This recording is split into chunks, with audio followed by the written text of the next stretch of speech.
All right, welcome. In math, we talk a lot about relations, which is really just a fancy way of saying how things are connected. But what's cool is that some of these connections are, well, they're special. They have a deep underlying structure. Today, we're going to crack the code on one of the most important types, an equivalence relation, and figure out what makes it so powerful. So that's really the big question, isn't it? What makes a relationship truly special?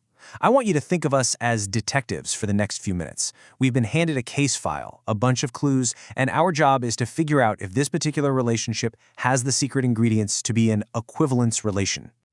Okay, every good mystery needs a cast of characters. For us, it's this very simple set of numbers, which we'll call set A. It's got 0, 1, 2, 3, and 4. That's it. These are the only players in our game today. And here are the clues, the connections. This is our specific relation, which we'll just call R. Now, this list is basically the rulebook. For example, you see the pair 0, 4. That means 0 is officially related to 4. But what about, say, 4 being related to 1?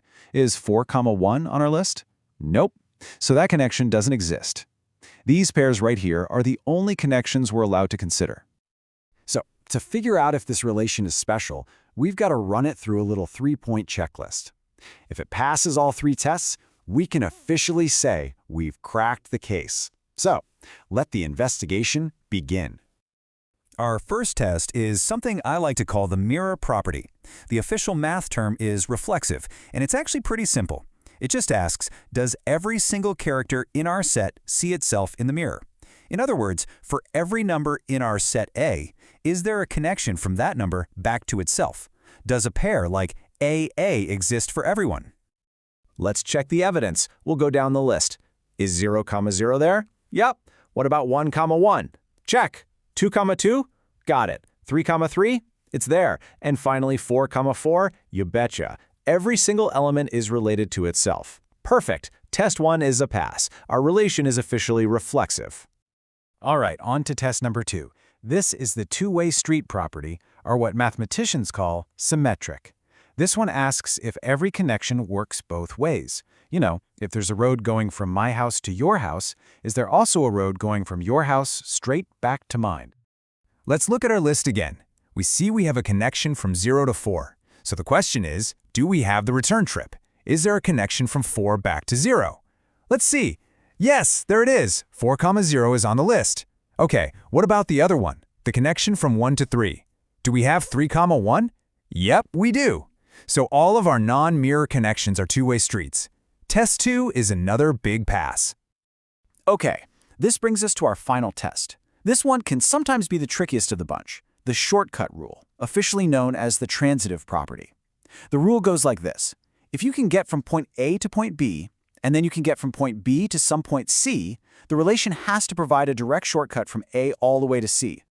Let's see how this plays out with our clues. We know we can get from 0 to 4, and then from 4 we can get back to 0.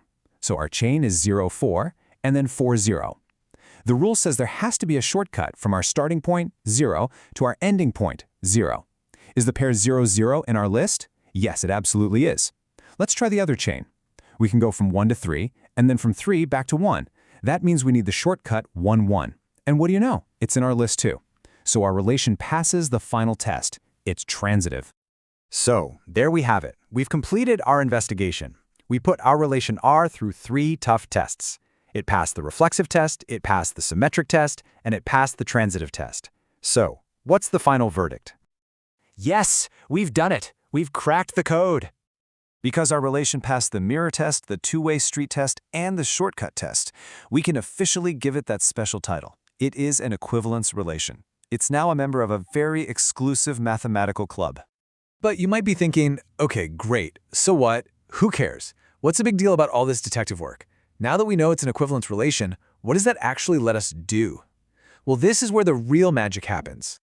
The payoff is this incredible thing called equivalence classes. This is the superpower that gets unlocked. An equivalence relation lets us take our original kind of messy set of numbers and automatically sort it into neat, completely separate little groups. And inside each group, every member is related to every other member, but they have absolutely no connection to anyone outside their group. Let's see it in action with our set.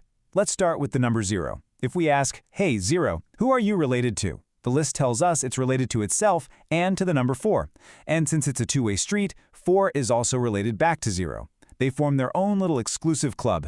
We call this the equivalence class of 0. Okay, now let's pick another number. How about 1?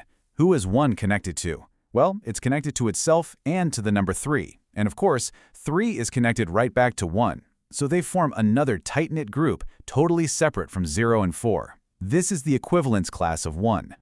And what about poor old number 2? If we look back at our list of connections, 2 is only related to itself. It doesn't connect to anyone else.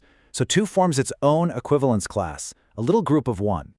And that right there is the whole point. That's the magic. We started with just a set of numbers and a list of rules. But by proving it was an equivalence relation, we unlock this hidden structure. It allows us to perfectly sort or partition the set into these neat separate little families. It literally creates order out of chaos. So we just did this with numbers, but this idea of sorting things into these kinds of exclusive groups is absolutely everywhere. Think about it for a second. What about a relationship like is a sibling of? Does that sort people into neat family groups? Or what about lives in the same city as? Could that be an equivalence relation? Once you start looking for these patterns, I promise you'll start to see them all around you.